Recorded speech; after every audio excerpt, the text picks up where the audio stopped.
Welcome to the Spiritual Principles Made Practical podcast. I'm your host, Scott Friedman, and today we're going to talk about difficult employees and what do you do, right? So, the issue is really we need to go back to the cause of our problems. Right? We don't want to be forever dealing with the symptoms on a recurring basis. We want to deal with the cause of the problem. And if we have an underperforming employee, that's a projection of the fact that we're underperforming in our own relationship and work with ourselves. And the way that this is working is that when we're honest with ourselves and getting the most out of ourselves, then it's easy and obvious to get them be honest with other people and get the most out of them. But if we're not getting the most out of them, it's because we're not getting the most out of ourselves. And that's the cause. So we need to go to the cause.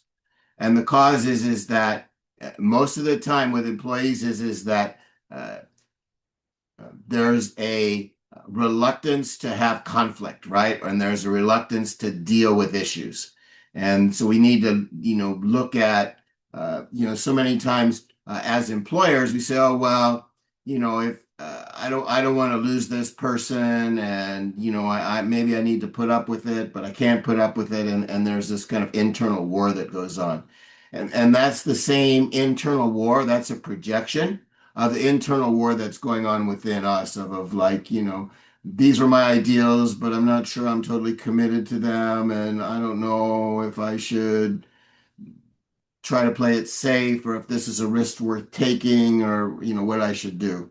So for me, I'll give you an example. And again, the solution to every problem is for us to be more honest with ourselves. And in this case, being honest with ourselves means uh, being willing to acknowledge the internal conflict that we have.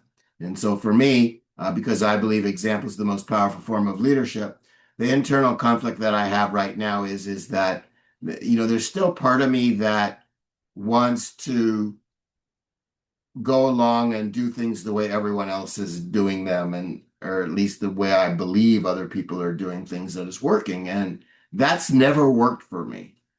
And yet there's still that drive and that tendency and that pattern of wanting to do it the way everybody else does it and have that work. And it just doesn't for me. Right. So, getting more clients, people say, well, advertising has never netted me anything. The only thing that's helped me in my life is being myself and being true to myself. And so I'm going, okay, I have this conflict between what I believe the majority of people suggest and are promoting and so on versus what I've seen work for myself in my life. And the more that I understand and see that conflict, the easier it is for me to say, I'm gonna go with what works, and I recognize and accept that part of me is afraid that it won't continue to work as it has, even though it always has worked, being myself.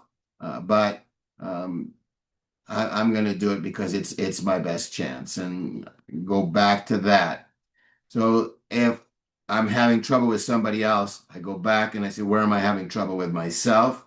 Resolve that conflict, and then it becomes a lot easier to go to somebody and say, uh, these are the requirements of the job.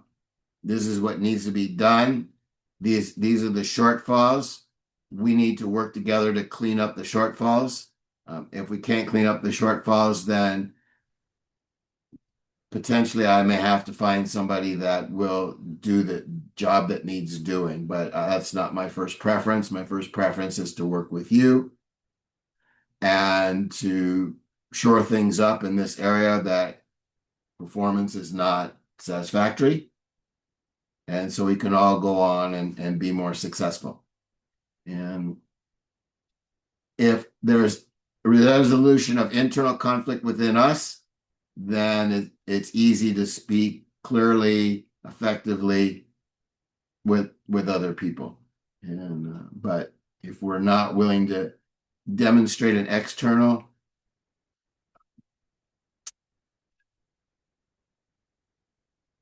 resolution of a challenge with an employee, it's because we're not resolving an internal conflict that we have. And that's the cause. And we need to look at that cause. Otherwise, the effects will just keep showing up. So that's kind of, the name of that tune, so to speak. And I know for me, it's really challenging, to uh, resolve some of those conflicts, right? That conflict that I told you about that I'm having right now, it's tough. It's tough. And, uh, but once I see it clearly, my course of action is set. And that's the same thing is that if there's a conflict in your external life, it's because there's a conflict in your internal life. And once you resolve that internal life content, not like in my case, right? It's not that it's gone away. It's that I understand what that conflict is and I understand the decision that I want to make in that conflict, Do things the way other people recommend doing them or do things the way that's always worked for me. That's the conflict. And when it's clear like that, then it's obvious to me that what I want to do is stick with the ways that have always worked for me. And even though there's still that part of me that says, it may not work. Maybe you should fall back and do what, other people think and say and what appears to work for them. And it's like, so that part's still there. And understanding that it's there and moving it from denial to acceptance and awareness, I can say more and more consistently, yeah, no, I understand all that. And that stuff's never worked for me. Traditional advertising has never, ever worked for me. So I'm going to go with what works for me. And that's that. Anyway, so I can help you with thought coaching and help you if you're having trouble with employees, it's because you're having trouble with your own internal communication and conflicts. And I can help you put all of that into the realm of awareness and conscious choice. And from there, the path gets obvious for you. And if you'd like my assistance in that, it's available. You can reach me at scottfriedman40@gmail.com to set up a coaching session where we'll get it figured out. First session is free. And my books are available on Amazon. You can find links to them on my website, www.thoughtcoachingbyscott.com. And the book that I'm going to recommend today is the book Being One. And the reason I want to recommend that book is that we need to, when we're working with other people, we need to look and see what's going on with them and be able to relate to them, right? Because if somebody's not doing a good job, there's some kind of conflict in them. And then so we need to find that conflict in us, right? So we need to see that part of us that is the cause of this whole entire situation. And once we resolve it within ourselves, then it gets resolved in other people. And that's how we look to see our version of the challenges that other people are making, right? And that's part of being one, is realizing that whatever challenge anybody else is having that we can recognize, we too are having, and that if we resolve it within ourselves, we can help get it resolved with other people as well. So that's the book I'm going to recommend, Being One. Again, available on Amazon, and there are links to all those books on my website. So the great part about this is that we have the power to create all the relationships in our life. So if there's a relationship, even if it's a business relationship that's not going well, we have the power to heal that and fix it and make it go well. So exercise that power and go from there. Okay, be well.